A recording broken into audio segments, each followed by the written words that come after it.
नमो निष्कलरूपाय नमो निष्कलतेजसे नमः सकलनाथाय नमस्ते सकलात्मने नमः प्रणवाचाय नमः प्रणवलिंगणे नमः स्रष्टादिकर्तेश नमः पंचमुखाय ते पंचब्रह्मस्वरूपाय पंचकृत्याय ते नमः आत्मने ब्रह्मणे तुभ्यं अनंतगुणशक्तये सकलाकलरूपाय शंभवे गुरवे नमः।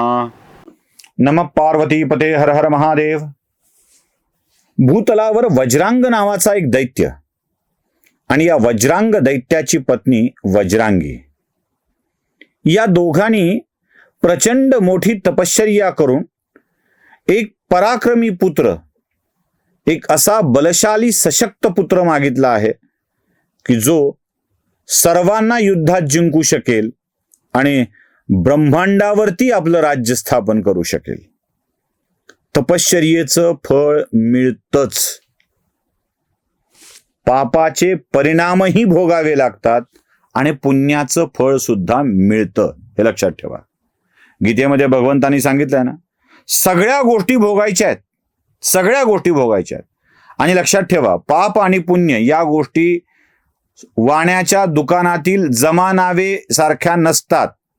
म्हणजे तुम्ही 1000 रुपये जमा करून आले आहात आणि 800 रुपयाचं सामान आणलं आहे, 200 रुपये वाण्याकडे बाकी असतात म्हणून 200 रुपये त्याच्याकडे जमा आहेत, असं खरेदी आणि जमा पैसे यात वजावट होत नसते। जशी इकडे व्यवहारात होते तशी पापा पुण्याच्या खात्यात असं नसतं।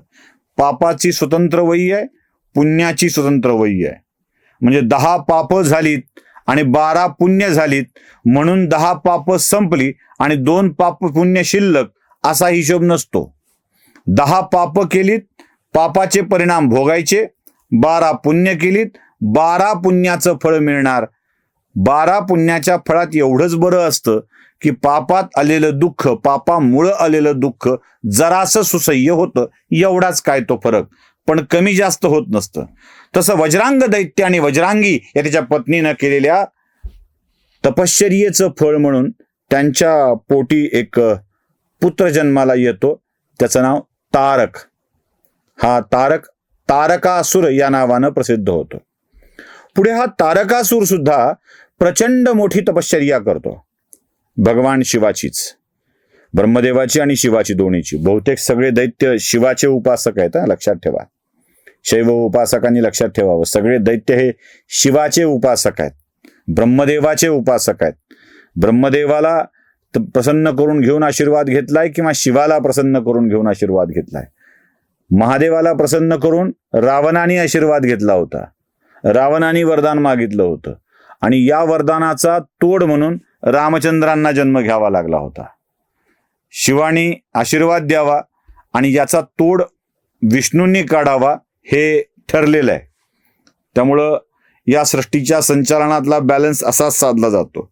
पुण्याचं फळ महादेव देऊन टाकतात, ते आशुदोष आहेत, आणि पापाचं फळ द्यायला विष्णू समर्थ आहेत, ते येऊन बरोबर त्यांचं काम करून टाकतात आणि तीच व्यवस्था केलेली असते। कारण तपश्चर्येला आशीर्वाद देऊ नये तर काय होईल, देवाच्या विषयीचा एक अविश्वास लोकांच्या मनात निर्माण होईल। मी साधना केली आहे, साधनेचं फळ मला मिळणं आवश्यक आहे, ते मला मिळतं, मिळालेल्या फळाचा उपयोग मी कसा करतो। मला देवाने शक्ती दिली आहे, देवाने दिलेली शक्ती देवाने निर्माण केलेल्या राज्यासाठी, पृथ्वीसाठी, सृष्टीच्या रक्षणासाठी, कल्याणासाठी वापरणार असेल तर माझं पुण्य वर्धिष्णू होईल। पण देवाने निर्माण केलेल्या जगाला मी त्रास देणार असेल तर माझ्या पापात वाढ होईल, पुण्य घटायला लागेल, पुण्याचं प्रमाण घटायला लागेल, प्रभाव घटायला लागेल आणि पुन्हा देवाच्या हातून माझा अंत ठरलेला आहे। हा सृष्टीचा नियम आहे। या तारकासुरानेही प्रचंड मोठी तपश्चर्या केली आहे आणि त्याला आशीर्वाद मिळाला आहे, तुला अन्य कोणाच्याही हातून मृत्यू येणार नाही। मृत्यू येणार नाही असं तर म्हटलं जातच नाही। तारकासुर भलता हुशार बरं का, भलता हुशार। त्याला कळलं होतं की महादेवाची पत्नी सती गेलेली आहे, तिने योगाग्नी स्वतःला समर्पित केलेलं आहे आणि तिचं चिताभस्म लावूनच महादेव वावरतायत. त्यामुळं आता महादेवाला बायको येणं शक्य नाही. येण्याला कुठं माहित आहे व्यवस्था चालली आहे म्हणून. मग तो आणि महादेवाने कामदेवालाही जाळलेला आहे. तो म्हणतो, देवा तुमच्या पुत्राच्या हातून मला मृत्यू यावा असं वरदान द्या, बाकी कोणाच्या हातून नाही. महादेव हे आशुतोष, ते म्हणतात तथास्तु. आता महादेवाला बायकोच नाही म्हणल्यावर पोरग कुठून येणार? मुलगा येणार नाही म्हटल्यावर तारकासूर माजतो. या तारकासुराला शंभुकी नावाची पत्नी आहे, शंभुकी. आणि तारकासूर आणि शंभुकीचे 3 पुत्र आहेत. एकाचं नाव तारकाक्ष, दुसऱ्याचं नाव कमलाक्ष आणि तिसऱ्याचं नाव विद्युन्नमली. या 3 पुत्र, पत्नी आणि देवानं दिलेली अमर्याद शक्ती याच्या जोरावर तारकासूर माजलेला असतो. आणि हा माजलेला तारकासूर सगळ्या पृथ्वीवर आपलं राज्य निर्माण करतो, सर्व देवांना जिंकतो, इंद्रलोकावर ताबा करू पाहतो. आणि तात्पुरता पर्याय म्हणून ब्रह्मदेव त्याला सांगतात, तारकासूर तू इथे नको थांबू, पृथ्वीवर जा. आणि ते तात्पुरता पर्याय म्हणून त्याला पृथ्वीवर पाठवतात. आणि तो तिकडे आपलं राज्य करत असताना इकडे ब्रह्मदेव विष्णू कामाला लागतात. ते म्हणजे हिमालयाची पुत्री पार्वती आणि शिव यांचा विवाह व्हावा यासाठी व्यवस्था कशी करावी लागते बघा. जगदंबेला पटवायचं, म्हणायचं देवी पुन्हा अवतार घ्या. ते म्हणले होते ना तुम्हाला वेगवेगळ्या वेळी तुझ्यासोबत जन्म घेईन. मग जगदंबेला प्रसन्न करून घेऊन सांगितलं की आपण हिमालयाच्या पोटी अवतार घ्यावा, हिमालय मेनेची पुत्री व्हावं, तिचं नाव पार्वती असेल. त्या पार्वतीला सांगायची व्यवस्था केली नारदाकडून की जा बाई शिवाची तपश्चर्या कर, तुला शिवाला प्रसन्न करून घ्यावं लागेल, शिवाला तुला पती म्हणून स्वीकारावं लागेल. ती व्यवस्था केली. इकडे कामदेवाला मारलेल्या शिवाला सांगावं लागलं की देवा आपणच तर जगदंबेला वरदान दिलं आहे, शब्द दिला आहे की वेगवेगळ्या वेळी वेगवेगळ्या रूपात मी तुझ्याशी लग्न करीन. तेव्हा ती आता पार्वतीच्या रूपामध्ये जन्माला आलेली आहे, तिच्यासोबत आपण विवाह करावा. तोपर्यंत निर्गुण भूमिकेत गेलेल्या शिवाला जाग करण्यासाठी कामदेवाला भूमिका घ्यावी लागते आहे.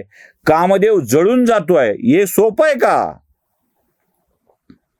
हे सगळं पुन्हा जुळवून आणणं खूप सोपं नाही आहे.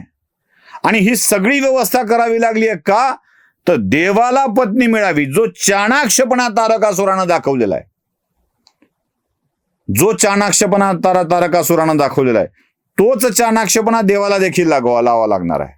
आणि एवढी सगळी मेहनत करून शिवपार्वतीचा विवाह घडवून आणला. आणि विवाहाच्या नंतर कैलासावर आलेल्या पार्वतीने शिवाला सांगितलंय, देवा आता ते काम करावं लागेल ज्या कामासाठी हे सगळं घडवून आणलेलं आहे.